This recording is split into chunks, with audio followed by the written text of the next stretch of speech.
오늘 하나님의 말씀은 출애굽기 26장 15절에서 30절까지의 말씀입니다.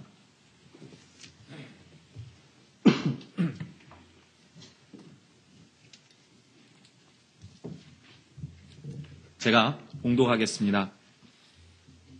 너는 조각목으로 성막을 위하여 널판을 만들어 세우되 각 판의 장은 10규빗, 광은 1규빗 반으로 하고 각 판에 2촉씩 내어 서로 연하게 하되 너는 성막 널판을 다 그와 같이 하라.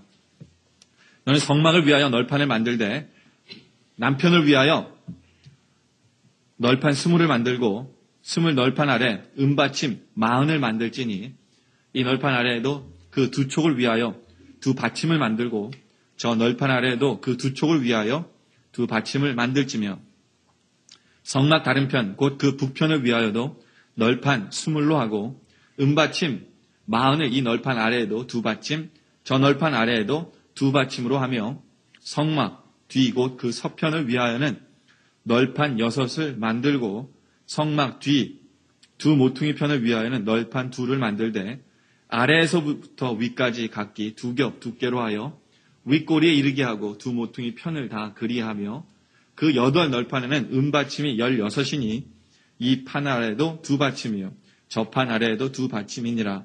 너는 조각목으로 띠를 만들지니 성막 2편 널판을 위하여 5이요 성막 저편 널판을 위하여 5이요 성막 뒤 곧 서편 널판을 위하여 5이며 널판 가운데 있는 중간띠는 이 끝에서 저 끝에 미치게 하고 그 널판들을 금으로 싸고 그 널판들의 띠를 꿰 금고리를 만들고 그 띠를 금으로 싸라.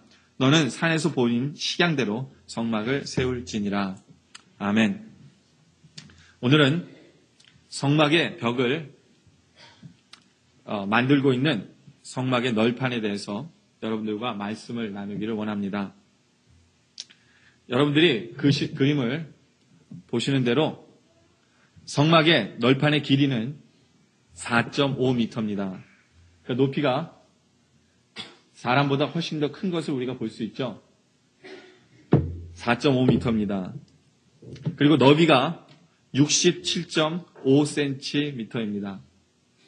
그러니까 굉장히 말랐고 길쭉한 그러한 나무들입니다. 이러한 널판이 전체 성막의 벽을 이루기 위해서 몇 개가 필요하냐면 48개가 필요합니다. 성막의 남편에 20개, 성막의 북편에 20개, 그리고 뒤편에 서쪽에 8개가 모여서 이 성막의 그 벽을 이루고 있습니다. 그런데 여러분들이 저 기둥들을 밑에를 보면 저기 하얗게 빛나는 부분이 있죠. 그 부분이 뭐냐면 은 받침입니다. 이 은은 한 널판에 2개씩 받쳐져 있는데 은의 하나의 무게가 34kg 정도 됩니다. 그러니까 한 널판에 약 64kg 정도 되는 은이 주춧돌이 되어서 받치고 있는 것입니다. 이 은은 어디서 난 은이냐 하면 이스라엘 백성들이 남자들이 하나님 앞에 속전으로 드린 것입니다. 자기의 생명을 대신하여 하나님 앞에 드린 그러한 그 은을 가지고 만든 것입니다. 이렇게 해서 우리 주님께서는 각 널판을 만들라고 하셨고 그 다음에는 이 널판을 연결시키라고 말씀하십니다. 그래서 다 떨어져 있는 그 널판이 48개의 널판이 이제는 다 붙어갖고 벽을 만듭니다. 그래서 멀리서 그 벽을 보면 마치 하나의 벽처럼 보입니다. 그래서 우리 주님께서는 이것을 하나로 만들기 위해서 다 연결하라고 얘기하십니다. 그리고 그 중간에는 5개 속 안에는 그 기둥들이 있어요. 줄들이 들어가고 그리고 전체를 연결하는 줄들이 또 바깥에는 저렇게 나와 있는 것을 우리는 볼 수가 있습니다. 하나님께서는 이것을 만들 때 조각목으로 나무를 먼저 만들고 그 다음에 그 위에 정금으로 씌우라고 하였습니다. 하나님께서는 다 다른 나무들을 바로 저 크기로 만들라고 하십니다. 만약에 나무가 작으면 나무를 더 붙이고 나무가 너무 크면 나무를 깎아서 잘라서 하나님께서는 길이 4.5m, 너비가 67.5cm로 다 똑같이 만들라고 하십니다. 그리고는 하나님께서 연결해서 하나로 되게 만들라고 우리 주님께서는 말씀하십니다. 그냥 우리 주님께서는 금색 먹인 천으로 벽을 만들 수도 있었습니다. 그러나 주님은 왜 꼭 조각목으로 조각조각을 만들어서 하나로 연결하라고 하나님께서는 말씀하셨을까요? 도대체 이 조각목은 무엇을 나타내는 것일까요? 도대체 이 정금을 씌운 이 널판은 무엇을 나타내는 것이기에 우리 하나님께서는 그토록 하나됨을 강조하고 계실까요? 이것은 바로 여러분들이 잘 아시는 대로 조각목과 정금으로 만들어졌기 때문에 바로 우리 예수님을 상징합니다. 그러나 또한 이것은 우리 성도의 모습을 나타내고 있습니다. 특별히 구원받은 성도의 모습을 나타내고 있는 것입니다. 그리고 하나님께서는 이것을 하나로 만들라고 강조를 하시면서 우리에게 하나 되기 원하시는 하나님의 소원을 우리에게 말씀해 주고 계시는 것입니다. 이 하나 된다는 것, 성도가 하나 된다는 것, 이것은 바로 우리 하나님의 소원이실 뿐만 아니라 우리 예수님이 이 땅에 오셔서 소원이시며 기도의 제목이셨습니다. 예수 그리스도께서 십자가에 못 박히시 전날 밤에 우리 주님은 정말 열심히 겟세마네 언덕에서 정말 열심히 기도하셨는데 그 제목 중에 하나가 무엇이냐 하면 바로 성도들이 하나가 되게 해달라고 기도하는 것입니다. 요한복음 17장의 말씀을 보면 하나가 되게 해달라는 그 말씀이 곳곳에 나와요.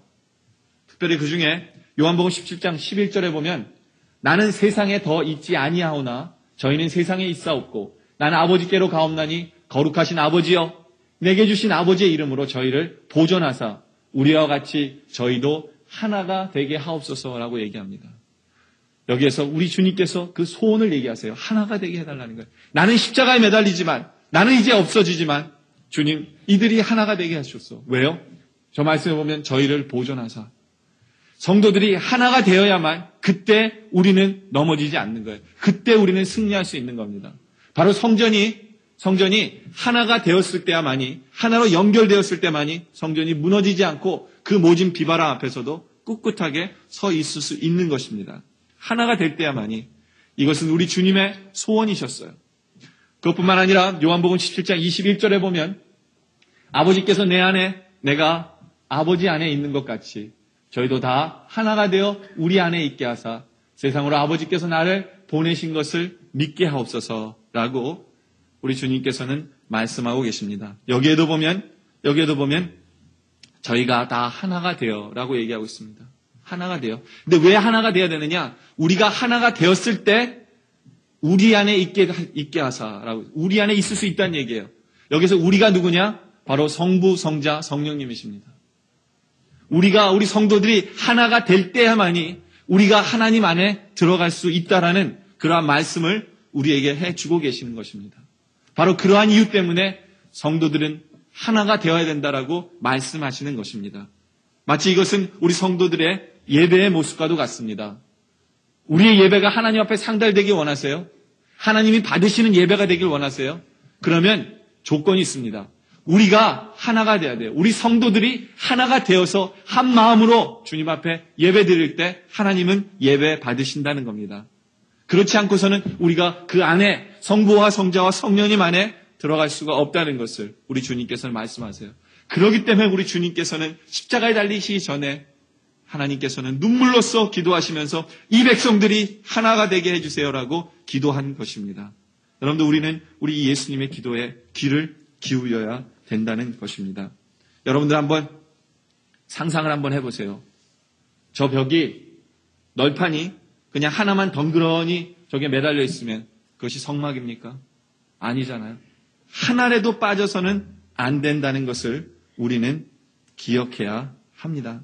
우리가 성도가 연합되어질 때 우리는 쉽게 무너지지 않습니다. 우리가 연합되어질 때 사탄은 넘어지는 것입니다. 우리는 이것을 기억해야 됩니다. 저는 교회 안에서 혼자만의 신앙생활을 하는 사람들에게 분명히 경고하고 싶습니다. 여러분 개인은 구원받았을지 모르지만 혼자 신앙생활을 하는 사람들, 여러분은 주님 앞에서 아무 쓸모없는 존재라는 것을 기억하시기 바랍니다. 혼자만의 신앙생활을 하는 사람일수록 건전한 믿음 생활과는 거리가 먼 것을 저는 봅니다. 하나가 되지 못한 사람이 어찌 주님을 위해서 쓰임을 받는 사람이 될 수 있겠습니까? 우리 교회를 둘러보세요. 우리 교회 안에는 순이라는 조직이 있습니다. 그리고 많은 선교회가 있습니다. 수요예배가 있습니다. 주일 성경 공부가 있습니다. 이러한 많은 모임이 하나가 되자고 모임을 하고 있습니다. 그런데 성도들이 하나 되는 것이 싫어서 그저 주일 예배만 겨우 참석하고 일주일 동안 나 홀로 세상을 살아가겠다라고 살면서 사는 사람이 적지 않은 것을 봅니다. 그러나 그러한 삶은 우리가 하나 되기 위하여 기도하시는 하나님의 의도를 완전히 거부하는 것이나 마찬가지임을 우리는 기억해야 됩니다. 여러분들, 우리는 하나가 될 때 진정으로 우리 하나님께서 우리를 받으십니다.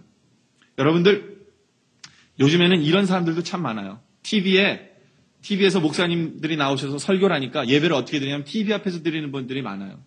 뭐 교회까지 가냐. 괜히 사람들 만나면 골치가 아픈데 교회까지 갈 필요 없이 TV 틀어놓고 목사님 설교 들으고 찬양 나면 같이 찬양하고 하면 되지. 이것이 예배니가 아니냐. 이렇게 얘기하는 사람들이 있습니다. 그러나 그것은 예배가 될 수가 없어요. 왜냐하면 그곳에는 성도의 연합이 없기 때문에. 예배가 되기 위해서는, 성막이 지어지기 위해서는 마찬가지입니다. 성도의 연합이 있을 때야만이, 성도가 하나 되는 모습으로 주님 앞에 드리는 그것만이 예배라고 우리는 부를 수가 있어요. 그럴 때 여러분들이 집에서 그냥 성경 찬송화 놓고 말씀 보고 기도하면 예배 드렸다. 이것은 우리 주님 앞에 매주일 드리는 예배가 결코 될 수가 없다는 것입니다. 우리는 우리 주님 앞에 예배 드리러 나올 때 연합되어진 모습으로, 하나 되어진 모습으로 예배를 드려야 돼요. 우리 하나님께서는 세상을 처음 만드실 때 아담을 만드시고 하나님께서는 이거 갖고 안 돼 하셔서 바로 하와를 만드셨어요. 왜요? 하나면 넘어지기 때문에. 하나면 사단에게 넘어질까 봐 하나님께서는 둘을 만드셔서 연합하게 하신 거예요. 넘어지지 말라고. 그런데 하와가 언제 넘어졌습니까? 하와가 언제 넘어졌어요? 혼자 있을 때 넘어졌어요. 혼자 서 있을 때 하와는 시험에 들어서 넘어진 겁니다. 우리는 바로 이 모습을 기억해야 돼요. 우리 성도들은 하나가 돼야 돼요. 우리 성도들은 하나의 모습을 보여야 된다는 것입니다. 그러면 무엇으로 우리는 하나가 돼야 될까요? 무엇으로 우리는 하나가 돼야 될까? 첫째로는 성령으로 하나가 되어야 됩니다. 성령으로 하나가 돼야 돼요. 에베소서 4장 3절에 보면 평안에 매는 줄로 성령에 하나 되게 하신 것을 힘써 지키라 라고 말씀하십니다. 평안에 매는 줄로 성령에 하나 되게 하신 것. 성령의 하나됨은 평안의 줄로 하나가 된다라고 얘기합니다. 이 말은 평안과 성령이 하나 되게 만드는 것에 굉장히 중요한 역할을 한다는 거예요. 교회를 가만 보면요. 평안한 교회는 하나가 된 교회예요. 문제가 없는 교회는 성장합니다. 화목하고 화평한 교회는 성장해요. 근데 그 이유가 뭐냐? 바로 하나가 된 교회이기 때문에 그래요. 성령으로 인해서 하나가 되었다는 그 증거입니다. 그렇기 때문에 이 평안과 성령님은 떼어놓을 수가 없습니다. 그런데 성경을 가만히 보면 더 재미있는 것을 우리는 발견하게 됩니다. 예전에 구약에서 온 백성들이 하나가 되어서 문제가 난 엉뚱한 길로 간 그룹이 있었습니다. 그게 뭐죠? 언제 그 백성들이 하나가 돼서 엉뚱한 길로 나갔죠? 바벨론이죠, 바벨론. 바벨론 탑을 지을 때 백성들이 똘똘 뭉쳤죠. 근데 엉뚱한 길로 나갔잖아요. 그래서 하나님께서는 그들에게 다른 말을 주셔서 흩어놓으셨어요. 그렇죠? 다른 말을 주셔서. 그런데 신약교회, 신약 초대교회를 보면 그 백성들을 다시 모으시기 위해서 성령님이 강림하셔서 뭘 하셨죠? 그들에게 말을 주셨어요. 말을 트게 하셔서 각 나라 사람들이 그 말을 다 알아듣게 하심으로 인해서 하나 되게 만드셨다는 거예요. 다시 말해서 이 말이라는 이것이 하나 되게 하는 거예요. 성령님의 역사입니다.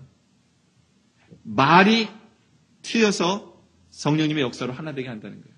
다시 말해서 말과 성령님, 이것도 긴밀한 관계가 있어요. 그러니까 아까 평안과 성령님, 그렇죠? 말과 성령님. 이 성령의 역사라고 얘기할 수 있는데 또 말과 평안과도 연결이 돼요. 말을 잘하면 하나가 되는데 문제가 없죠. 그리고 평안하죠. 그렇죠? 그러나 말을 잘못하면 평안이 깨지고 하나가 안 되잖아요. 이 말도 굉장히 그래서 중요하다는 겁니다.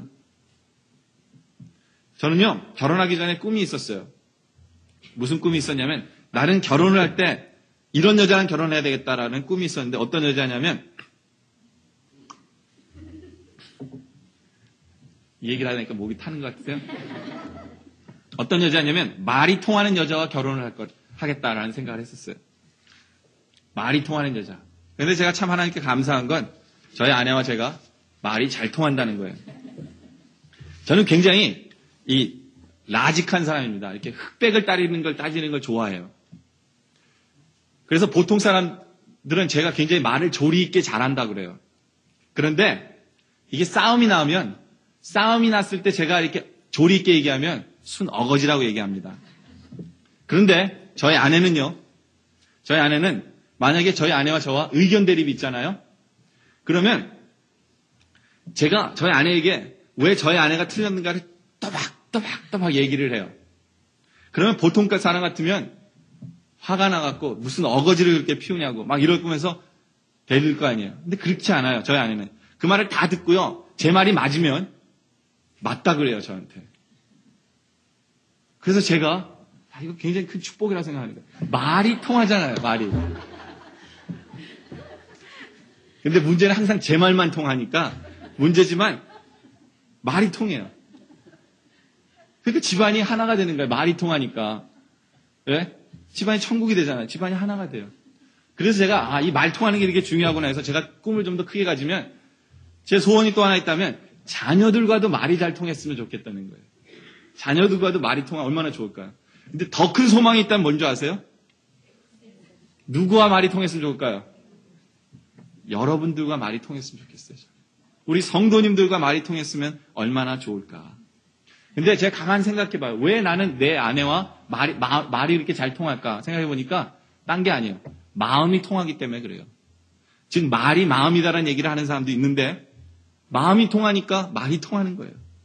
저는요. 여러분들과 말이 통하는 설교자가 되기를 원해요. 다시 말해서 마음이 통하는 설교자가 되기를 원한다는 겁니다. 여러분들이 저의 설교를 들으면서 저 목사 어거지다 이렇게 생각 안 하고 성령의 역사다 하고 생각하며 들으시면 은혜가 되잖아요. 예전에 제가 있던 교회에 저희 청년들이 저에게 이런 이야기를 했습니다. 뭐냐면 목사님의 설교를 듣다가 다른 사람의 설교를 들으면 잘 들리지가 않는데요. 왜냐하면 저의 설교는 어딘지 모르게 연결이 된대요. 꼭 이렇게 설교를 하는데. 근데 다른 분들은 이렇게 끊어서 설교를 하는 분들이 많아서 설교를 잘 못 듣겠다는 얘기를 하더라고요. 저랑 오래 같이 신앙생활 했던 사람들이. 그래서 제가 그 얘기를 듣고 기분이 좋았겠습니까? 안 좋았겠습니까? 좋았어요. 그리고 전 속으로 자부심이 있었어요. 그러면서 하나님이 주신 은혜라고 생각하면서 자부심을 갖고 사는데 가만히 보니까 청년들이 다 그런 얘기를 하는 게 아니라 저랑 오랫동안 관계를 맺은 사람들이 얘기를 하는 거예요. 그래서 저 사람과 내가 말이 통하는 이유는 마음이 통하기 때문에 그렇구나. 저는 그 생각을 했어요. 마음이 통하니까 제가 하는 말을 이해를 하는 거예요. 잘못 알아듣지 않고 마음이 통하니까 바로 알아듣는 거예요. 그리고 말이 통하니까 마음이 통하니까 부족한 것도 좋게 보이는 거예요. 그러다 보니까 그 안에 뭐가 있어요? 평안이 있는 거예요. 평안이. 저는요, 우리 성도들이 말이 통했으면 좋겠어요. 성령의 역사하심으로. 이 말이 아무나 통하는 거 아니에요. 성령의 역사하심으로 말이 통하고, 마음이 통하고, 그것을 통해서 화목해 되고, 그래서 우리가 하나가 되기 원합니다. 잠언 17장 1절에 보면 이런 말씀이 있습니다. 마른 떡 한 조각만 있고도 화목하는 것이 육선이 집에 가득하고 다투는 곳보다 나으니라. 뭐예요? 집에 고기가 암만 가득 있어도 싸우기 때문에 안 좋다는 거죠. 그러나 먹을 것이 없어도 화목한 것이 훨씬 낫다는 거예요. 바로 이것이 우리 교회의 모습이기 원합니다. 마음이 통하고 말이 통하고 성령의 역사하심으로 인해서 말이 통하고 마음이 통하고 평안하고 화목의 줄로 인해 우리가 하나가 되는 놀라운 역사가 있기를 저는 기대합니다. 여러 해 전에 제가 다른 교회들과 연합수련회를, 청년 연합수련회를 가진 적이 있습니다. 예배 전에 찬송을 부르는데요. 이 다른 교회, 어떤 한 교회 청년들이 얼마나 열심히 부르는지요. 정신이 하나도 없었어요. 복음성가를 부르는데요. 딱 드럼 빗에 맞춰갖고 온 몸을 흔드는 거예요. 찬양을 하는데. 정확해요. 그냥 세상이 춤추는 것처럼 그 빗에 맞춰서 정확히 흔들면서 찬송을 부르는데 어떤 면에서 참 좋았어요. 근데 어떤 면에서는 좀 정신이 없었거든요. 근데 더 정신이 없었던 거는 이제 거기서 통성 기도를 하는데 주여 삼창을 하는 거예요. 여러분들 저 기도하는 거 본 분은 알겠지만 저는요, 기도할 때 조용해요. 아무 말 안 하고 기도해요. 그런데 주여 삼창하는 걸 보는데, 그냥 계속해서 사방에서 기도하는데요. 주여 삼창을 하고 막 난리를 피우는데 제가 기도를 하지 못하고 멍하니 있다가 혼자 속으로 이런 생각을 했어요. 야, 하나님이 경기하시겠다. 그런 생각을 했었어요. 그런데 제가 왜 이 말씀을 드리냐면요. 성령으로 하나 된다는 것은요. 나와 다른 것도 안아줄 때 하나가 된다는 거예요. 우리는 다 달라요. 그러나 우리가 안아줄 때 그때 평안이 있고 그때 또한 하나가 된다는 거예요. 저와 전혀 다른 모습으로 믿는 예수님을 믿는 그 사람을 내가 받아줄 때 하나가 된다는 거예요. 제가 그 청년들 앞에서 설교를 하게 됐어요. 그런데 설교를 하는데 누구보다도 저의 설교를 열심히 들은 사람이 누군지 아세요? 바로 제 앞에서 난리들 피던 그 청년들이 그렇게 열심히 들을 수가 없어요. 설교를 너무너무 제가 하기가 쉬웠고 그래서 제가 그때 중요한 걸 깨달았습니다. 뭐예요? 나와 다르다고 틀린 것이 아니라는 거예요. 하나가 되기 위해서는 나와 다른 것을 인정하고 그리고 그들을 받아들일 때 우리의 이 모임은 강해지고 튼튼해진다는 거예요. 그래서 저는 그런 생각도 해봐요. 제가 만약에 저와 동역하실 분을 찾잖아요. 그럼 저는 그분에게 묻고 싶어요. 주여 삼창하십니까? 하셨으면 좋겠어요. 저는 어딘지 모르게 부족한 점이 그거예요. 모든 것을 제가 다 안으로 갖고 있어요. 많은 것들을. 겉으로 드러내는 것을 수줍어하고 창피해요. 저의 신앙이 그래요. 그래서 많은 분들이 차게 봐요. 그래서 저와 같이 동역하는 분이, 뜨거운 분이 저 옆에 있으면 얼마나 둘이 하나 되면 서로 얼마나 좋겠어요. 그래서 저는 그런 생각을 해봅니다. 중요한 것은 성령으로 하나 된다는 것은 또 다른 포인트는 우리가 서로 다를지라도 그것을 같이 안을 때 하나가 된다는 거예요. 그럴 때 그곳에 평안이 있고 그럴 때 진정으로 하나가 된다는 것을 기억하시기 바랍니다. 두 번째로는 무엇으로 하나가 되어야 되냐 하면 사랑으로 하나 되는 성도의 모습이 되어야 된다는 것입니다. 에베소서 4장 16절에 보면 이렇게 말씀하고 있습니다. 그에게서 온몸이 각 마디를 통하여 도움을 입음으로 연락하고 상합하여 각 지체의 분량대로 역사하여 그 몸을 자라게 하며 사랑 안에서 스스로 세우느니라. 사랑으로 성도는 하나가 되어야 한다는 말씀입니다. 아까 제가 저의 아내 이야기를 했죠. 저희 아내와 제 말이 잘 통하는 또 다른 이유가 뭔지 아세요? 저는 다른 걸 보면 제가 아내를 훨씬 더 많이 사랑하는 것 같은데 바로 이 말이 통할 때 보면 내 아내가 저를 많이 사랑하는구나. 그런 생각을 해요. 바로 사랑 때문에 하나가 된다는 거예요. 사랑을 하면요. 사랑을 하지 않으면 콩으로 메주를 쓴다고 해도 믿지 않는다는 거죠. 안 먹혀 들어간다는 거예요. 만약에 여러분들 자녀들이 우리 부모님이 나를 너무너무 사랑하기 때문에 지금 이 말씀을 하고 계시는 거나를 느끼면 그 말씀에 순종해요. 그러나 사랑을 느끼지 못하면 그 말이 들어오지는 않는다는 거예요. 사랑은 하나 되게 만듭니다. 잠언 10장 12절에 보면 이런 말씀이 있습니다. 미움은 다툼을 일으켜도 사랑은 모든 허물을 가리우느니라. 허물을 가리우면 하나가 돼요. 허물을 가리우면. 오늘 하나님께서는 성막의 벽을 만들기 위해서 널판지를 다 똑같이 만들려고 그러시죠. 사이즈가 다 똑같잖아요. 그죠? 그 널판지 하나하나가 사이즈 다 똑같이 만드세요. 그런데 우리는 이 질문을 해볼 수 있어요. 우리 성도들의 모습을 보면 다 똑같습니까? 다 틀린데 왜 하나님께서는 다 똑같이 만들었을까? 이런 질문 해볼 수 있지 않겠어요? 그죠? 그러면 이것이 성도의 모습을 나타내는데 우리가 다 똑같은 것은 무엇인가? 똑같은 건 뭐죠? 똑같은 건 무엇이냐면 저는 이렇게 생각해요. 우리 모두가 주님 앞에서는 천하보다 귀한 영혼이라는 거죠. 천하보다 귀한 영혼. 그랬더니 주님께서 우리를 똑같이 다 사랑해 주신다는 거예요. 천하보다 귀한 영혼. 우리가 하나님의 눈으로 우리가 각자가 서로를 본다면 우리는 천하보다 귀한 영혼이라는 거예요. 그렇기 때문에 서로 사랑하지 않을 수 없다는 겁니다. 여러분들 서로 바라볼 때 한 영혼으로 보시기 바랍니다. 한 생명으로 보시기 바랍니다. 하나님이 사랑해 주시는 생명으로 보세요. 그럴 때 우리는 서로 사랑하지 않을 수가 없다는 겁니다. 우리는 사랑으로 하나가 돼야 돼요. 그런데 만약에 사랑만 있고 그 안에 진리가 없다면 그 사랑은 위선이 되기 쉽습니다. 그렇죠? 만약에 근데 사랑도 없고 근데 진리만 있다면 또 난폭해져요. 싸우기만 합니다. 그렇죠? 그리고 진리만 있다면 교만하기 쉽고 그러나 또 사랑만 있다면 어리석기가 쉽죠. 그래서 사랑으로 하나가 되는 동시에 함께 있어야 되는 것이 무엇이냐? 그것이 세 번째 포인트입니다. 무엇이냐 하면 진리로 하나 되는 성도의 모습이 있어야 된다. 진리로 하나가 돼야 돼요. 에베소서 4장 13절에 보면 이렇게 말씀합니다. 우리가 다 하나님의 아들을 믿는 것과 아는 일에 하나가 되어 이렇게 얘기하고 있어요. 바로 이것이 뭐냐? 하나님을 아들을 믿는 것과 아는 것. 이것은 진리입니다. 이것은 진리예요. 다른 말로 하면 이것은 말씀입니다.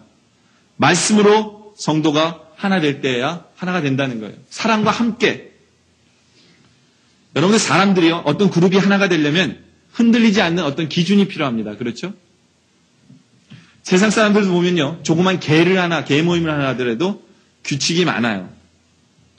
근데 물론 그렇게 해놓고도 마음에 놓지 않을 때가 많지만 그러나 우리에게는 영원히 변함없는 기준이 있어요. 바로 영원 불변하신 하나님의 말씀입니다. 그리고 그런데 그 법을 가만히 보면요. 우리는 많은 사람들이 교회 안의 법이 세상의 법과 비슷하다고 생각하는데 저는 그렇게 생각 안 해요. 물론 행정상 같은 법이 있을 수 있지만 여기에서 말씀하시는 그 진리라는 것, 이 법이라는 것은, 규칙이라는 것은 오늘 하나님께서 말씀하신 건 복음입니다. 왜요? 하나님의 아들을 믿는 것과 아는 일. 이건 복음이에요. 예수 그리스도에 대한 복음에 대한 말씀이라는 것입니다. 우리가 바로 그것 안에서만, 진리 안에서, 이 복음의 진리 안에서만 우리는 하나가 될 수 있다는 거예요. 세상의 법과 갖고 싸우면 하나가 되지 않아요. 그러나 복음의 법, 진리, 바로 이 진리를 가지고 하나가 될 때야만이 하나가 될 수 있다는 것을 기억하시기 바랍니다. 제가 예전에 섬기던 교회에 한 청년이 있었습니다. 근데 이 청년이 어떤 청년이냐면 제가 오기 바로 전 전도사님과 대판 싸움을 벌였던 청년이에요. 근데 가만 보니까 그 이유가 있어요. 왜 그러냐면 이 청년이 굉장히 사리가 밝고요. 똑똑하며 일을 똑부러지게 잘하는 청년이에요. 그래서 그때 청년 회장이었거든요. 청년 회장이었는데 너무 저 자신이 일을 잘하니까 일을 잘 못하는 전도사님이 마음에 안 찬 거예요. 마음에 안 찬 거예요. 근데 이제 제가 청년을 맡게 됐어요. 그 청년이 제가 마음에 찰까 안 찰까요? 안 차죠. 그 청년이 저에 대해서 불만을 가지기 시작했어요. 왜냐하면 제가 행정을 잘 못했기 때문입니다. 그 청년은요, 정말 무엇을 하면 정확한 사람이에요. 그 사람은 제가 어떤 계획을 하려고 원하면 저에게 물어봐요. 목사님, 계획서는 있습니까? 그 다음에 자료와 통계는 있습니까? 예? 그리고 청년들에게 이런 것을 발표했을 때 질문 나왔을 때 그것에 대한 모든 답변은 있습니까?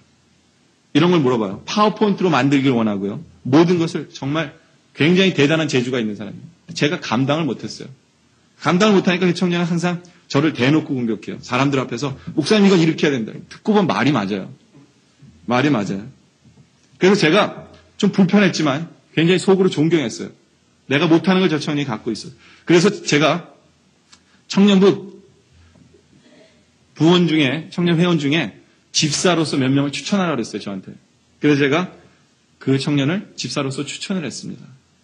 근데 이제 이 청년이 집사가 되어서 저랑 성경 공부를 하게 되었어요. 모든 청년부 집사님은 저랑 성경 공부를 하게 됐는데, 여러분들, 그 청년과 성경 공부를 시작하면서 바뀐 게 무엇이냐면, 친해졌다는 거예요. 서로 복음을 쉐어하면서 그 청년과 친해졌어요. 그러니까 친해지니까 얼마나 좋은지 몰라요. 지금도 저한테 이메일이나 이런 거 보내면 사랑하는 목사님 이렇게 와요. 그리고 아마 이번 여름에도 저 만나러 운전하러 온다는 얘기가 있었는데 아마 올 거예요. 그런데 절대로 그런 얘기 하지 마세요. 오늘.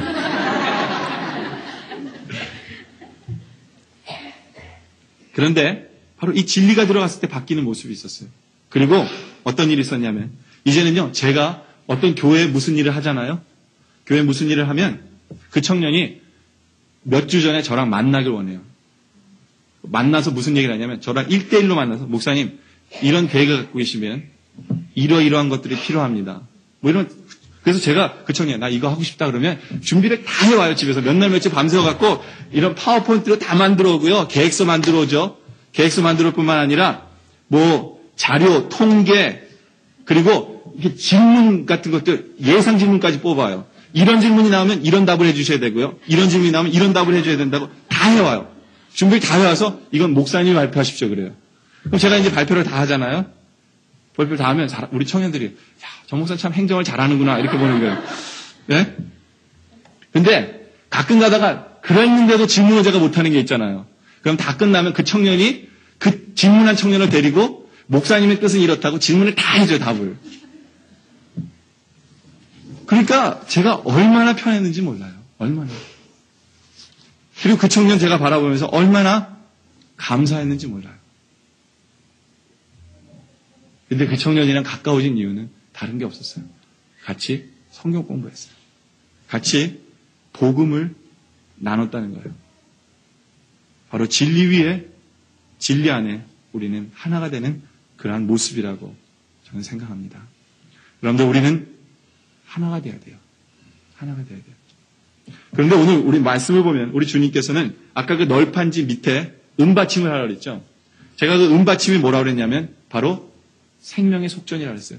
생명을 대신해서 낸 것을 가지고 우리 주님께서 만들었다고 그랬죠. 그 은받침을 만들라고 하셨는데 바로 이 은받침이 무엇을 상징하느냐? 바로 우리 예수 그리스도의 대속의 그 공로를 얘기해요. 우리의 생명을 대신한 거거든요. 우리 생명을 대신한 거예요. 그것이 바로 밑받침이 된 거예요. 하나가 되는데 밑받침이 된 거예요. 근데 바로 그것을 보면 바로 그것이 성령으로 인해서, 사랑으로 인해서, 진리로 인해서 우리에게, 우리 주님께서 베푸신 거거든요. 우리 주님께서 우리에게 베푸신 게 바로 그거예요. 그것으로 하나가 되라는 겁니다. 여러분들 우리는 하나가 되기를 소원하시기 바랍니다. 특별히 우리 예배를 드리는 우리들 하나가 되어야 돼요. 한번 생각해 보세요. 우리가 왜 이 예배를 드립니까? 왕이신 하나님을 그의 백성들이 그분을 왕으로 인정하고 그분의 통치를 인정하며 그분을 높이기 원한 것이 이 예배예요. 그렇죠? 그러면 그의 백성들이 하나가 되지 않고 자기가 서로 싸우는 사람들이 모여갖고 예배하는 순간만 주님 우리가 주님을 예배합니다라고 예배하면 그것이 어떻게 하나님의 나라를 인정하는 거예요. 그의 백성들은 다 서로 싸우고 있는데 그분이 왕으로서의 구실을 제대로 할 수 있겠어요? 그의 백성들이 하나가 되어서 한 마음이 되어서 한 마음으로 주님의 나라 속에서 하나가 되어서 주님을 높일 때야 그것이 예배가 되는 거예요. 그렇지 않으면 이것은 예배가 아니에요. 다 다른 마음을 가지고 이 자리에 앉아있다면 우리는 예배를 드리는 게 아니에요. 우리의 뜻을 하나님 앞에 우기는 것밖에 안 된다는 거예요. 저는 우리의 예배가 진정으로 하나님께서 기뻐 받으신 예배가 되어야 돼요. 그러기 위해서는 우리가 성령님으로 사랑으로 진리로 우리는 하나가 되어야 돼요. 그럴 때 우리 주님께서 받으시는 우리 주님의 이름만이 높임을 받으시는 우리 주님이 왕으로서 인정받으시는 예배가 될 수 있다는 겁니다. 여러분들 이제 우리의 기도의 제목 속에 주님 내가 성령님의 역사로 내가 사랑으로 진리로 하나 되게 해주세요. 이렇게 기도하는 성도님들 되시기를 바랍니다. 우리 기도드리겠습니다.